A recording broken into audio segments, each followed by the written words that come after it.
Hello everybody, this is GeneralJannis, and today in Chaos Tactics I'm looking at the meta analysis, looking at the data for win rates and grand tournament finishes and top lists for the Chaos factions, looking how the status of 10th edition 40k is in the meta space.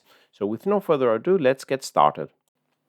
So looking at the faction win rates for the month of July, I've been looking at the 40k stats in the Gunhammer homepage to get the data, and it's data from Leviathan, all kind of games, more than 30,000 games here in July. I could export here, and we see the win rates on the graph to the right, and you see the win percent rate corrected for faction to faction, so it's real win percent. So you take it out if it's the same faction facing each other, and we see still quite some big unbalance to the game. Very big difference from the top factions like Aeldari down to Tau and Adeptus Mechanicus really struggling. So the usual suspects still at the top. We see Aeldari having the highest win rate, 60%. And we followed by Custodes, Imperial Knights, and Gene Stealer cults that also have been working nicely. In the previous with the first data in June, it was more like 60-65% win rates. Now it's 55-60% win rates. Maybe some of the changes that Games Workshop have done to reduce a bit the oppressiveness of Aeldari and Imperial Knights have been bringing them a bit back, but not enough, as we can see in these graphs. The Thousand Suns still the most successful faction, looking at win rates, over 50% win rate. Some solid list I will show you also with Magnus and all the other characters and the Cabal points and the shenanigans that the Thousand Suns still can do. Then we have World Eaters and Chaos Demons at around 49% win rate, and Death Guard has been recovering. A very poor start. The first couple of results were below 30%. Now we are at 43%, 44% win rate. And Chaos Knights, unfortunately, going quite nicely in the beginning of before the corrections, but now hit by the points and for the big knights, the Chaos Knights have dropped to 43% win rate. And you can see the table below on the left. You can see the real win rate and the representation of the list. So we see quite a lot of players choosing to play Thousand Suns, less so playing Death Guard, but maybe we will see some resurgency, and hopefully in September maybe we will get some even more corrections to make the game more enjoyable. If we look at the, let's say, major tournaments and grand tournaments with at least 5 games, if we just pause the thought about the win rates and just look at how many, what type of lists are winning the grand tournaments. So there was a 33 reported grand tournaments in July 23, and Eldar, they claimed the first place in 17 of them. So half of all the grand tournaments have been Eldar wins, and most of the lists look the same, with Wraith Knights and the Fire Prisms and what have you. Looking at some of the other factions that can win grand tournaments, we have Imperial Knights, they won 5. Gene Stealer cults have been winning 4. Custodes with 2 wins, and then we have 1 each for Thousand Suns, Necrons, Tyranids, and Grey Knights. So there is a lot. If you look at the factions that can actually win a big tournament, it's basically, if you want to win a competitive player, you want to take probably Aeldari here. So this is also something that, it should be corrected, so it's more fun and more representation also in the tournament winning lists. Now looking at winning or top placing lists for large tournaments, and looking at Death Guard to show you some example, we have Aiden Smalley's second place list. This was a really big kudos to Aiden. If you want, he has made a video discussing further about his list and made a, let's say, podcast about it. So I recommend you to hear his experience. And it was at this point where when he made this second place finish, Death Guard was really hanging on the ropes.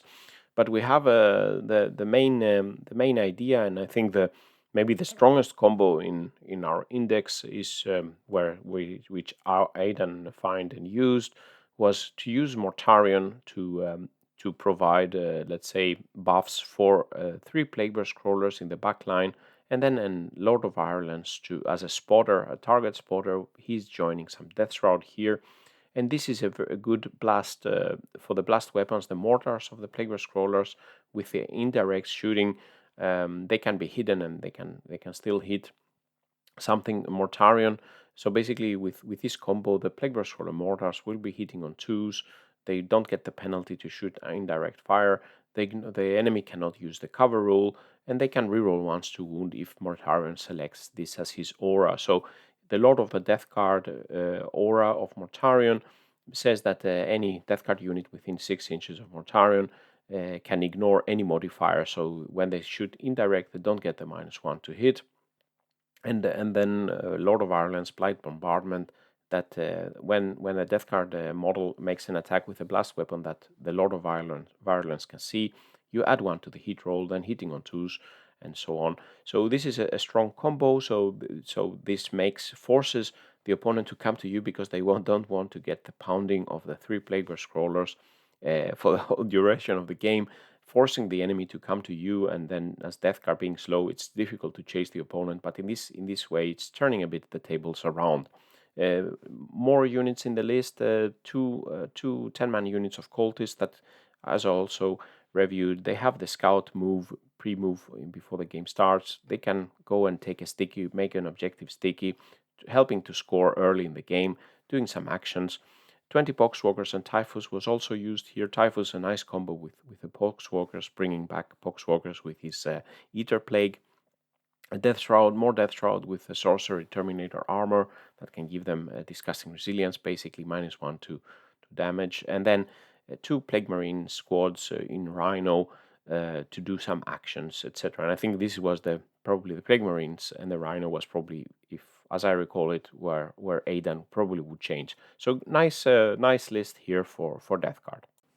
Looking at Thousand Suns had one Grand Tournament win and a couple of podium finishes. Here I will show you the list for that Liam Grossmith used, calling it Mind Bullets, to win the Grand Tournament. So basically we have Magnus the Red. This is probably a staple in any Thousand Suns list right now. Magnus is one, if not the best Primarch right now. And then we have Ahriman and a 10-man Rubric squad with Warflamers. This is a very strong combo. Ahriman giving them +1 to wound, and Overwatching is really strong in 10th edition. I played Ahriman and 10 Rubrics, and when we Overwatched, we killed some Carnifex that was after our Rubrics. Exalted Sorcerer, I think he was using a standalone, and then a Sorcerer with a 5-man Rubric squad. And then a big squad of Scarab Terminators, 10-man Scarab Terminators with a Sorcerer in Terminator armor. That's the only leader you can give them. The Sorcerer in Terminator armor getting the Umbralefic Crystal so that he can teleport them once in the game to go with a big solid block of Terminator somewhere. And the Sorcerer in Terminator armor has nice abilities, rerolls, and etc. And then we have 2 Mutalith Vortex Beasts. They have nice synergies with the Psykers, increasing the range for psychic abilities, and good shooting weapons now. So I'll probably make a review of the Mutalith Vortex Beast coming up. And then two small units of Changor Enlightened for 45 points. They are very cheap and have nice speed to do some actions and go to places to score secondaries, and also 1 unit of 2 Chaos Spawn. So interesting choice also with Changor Enlightened as a very cheap action unit. Looking at Chaos Knight, there was no top placing lists, unfortunately, as we saw. Also the win rate is not so good for Chaos Knights. For myself, I have really good fun with my 2000 point list of Chaos Knights. I haven't played tournament games so far, but the 2 test games I played with some friends, I've been winning. So I'm using two big knights. I don't have war dogs enough to play with only 1 big knight at the moment. So a Desecrator, I think that's a very solid profile. And then I'm using the Abominant more for fun. Maybe I should change him out for the Spoiler or more War Dogs. But he has been doing some nice work with a Mortal Wound spreading ability. Then War Dogs, I've been using 2 Brigands. They are super strong combo with the Desecrator, hitting on 2s, rerolling 1s in the shooting. They can do some really nasty damage. The 2 Executioners I have in the backfield, they have not done too well. The AP -1 the autocannon is not really very strong. So maybe I should replace some of them or make them. Yeah, I have other war dog weapons. I have magnetize, so I can make them as stalkers and things like that. Two stalkers, and then one carnivore. The carnivore has surprised me. Has been doing very good, very well. 14-inch move, and in melee he can really take down. He took out some armigers that my opponent was using, and yeah, crunching away with the carnivore. And the 14-inch move really can help you. The war dogs having objective control 8 is really strong, and you can quickly move up and take objectives. Uh, Great for the primary, and I've been winning the games thanks to pushing the primary, but I struggle to get high points. I've been winning, let's say 70, 50 or something like this, but I haven't been able to score 90 points or something with tactical secondaries. So probably to make the list better, I'm thinking to add some Nurglings to do some cheap actions, maybe getting some more War Dogs, as I said, replacing the Abominant, or going down just to one knight and a lot of War Dogs. But War Dogs are hard to come by at the time being.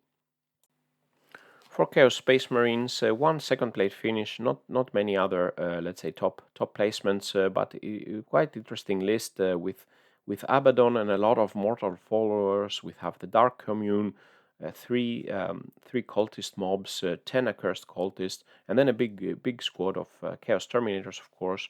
The Chosen, Forge-Fin, and two big squads of Obliterators. Quite interesting list with a lot of a lot of cultist and mortal followers with Abaddon. Looking over now at the Chaos Demons, I have quite a lot of podium finishes. No tournament win, but some high placement lists, and quite interestingly, a lot of these let's say successful demons list, they have the very big monsters there, the very big demons. So we have Be'lakor, the first example here, a Be'lakor, two Bloodthirsters and Shalaxi and a Changeling. Then we have three Nurglings and two units of Pink Horrors, and then 3x3 Flamers. So quite a lot of you can have some infiltrating Nurglings, some Pink Horrors, some Flamers to do some shooting damage, but then you have a solid block of Be'lakor and the Bloodthirsters and Shalaxi as main damage dealers here. And then we have another list. Basically, it's Be'lakor, Bloodthirster, Great and Clean One, Kairos Fate Weaver, Lord of Change, Shalaxi, and a Changeling. So only big monsters basically here, and characters, no troops or anything like that. So a monster hammer, let's say. And then another list with again Be'lakor, Bloodthirster, Shalaxi, three Lords of Change, and then in total 12 Flamers in 3 units. So Flamers and the big monsters seem to be the way to go for Chaos Demons. Finally, looking at the World Eaters, no top finishes for the Legion of Angron. So maybe we'll have to wait and see some better finishes for the 12th Legion. So, reaching to the summary and final thoughts. Now in July, we have some more data to look at with at least 30,000 games, more grand tournaments, etc. The corrections we have seen so far from Games Workshop, in my opinion, they have not been enough to make some more good balance in the game. Eldar are still the army to beat, and as you see, they are winning a lot of big tournaments. If you're interested in winning a big tournament, you have to really think how to tackle the Aeldari, and at the moment it's not easy. We've seen some recovery for Death Guard with the win rates. There seems to be a good combo with the Plague Scroller, Mortarion, and Lord of Ireland's. The Chaos Knights have been hit by the point increases for the towering models. It's basically a fallout from the Imperial Knights. The Imperial Knights also got the corrections, but they are still, their index is a bit stronger. They have better army rules, I think, with the rerolls. Now this seems to also to be maybe being corrected in the future. Let's see how that will go. The Thousand Sons have been doing some. They have some good, successful, solid lists.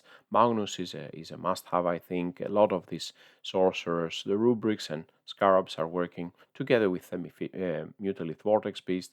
As always with Thousand Sons, you have to carefully plan how you move, and yeah, to do your rituals and things like that. So not the easiest army to play or to start with. The Chaos Demons, as we saw, a lot of the lists seem to use the big demons, monster mashing and flamers. For Chaos Space Marines, not super many winning results, but Abaddon and Mortal Followers, one of the successful lists here. And the World Eaters, finally, they have some decent win rates, but no top finishes in the big tournaments. So this concludes the video. What do you think about the analysis? Some of the lists you find interesting, some other ideas, and what do you look forward for in the corrections that are probably coming up in fall here? So this concludes the video. I hope you enjoyed it. Press like and subscribe to my channel. You can see the links for the Discord channel if you want to support my efforts, the Patreon page, or become a YouTube member. And with this word, GeneralJannis signing out. Stay safe out there, and bye-bye.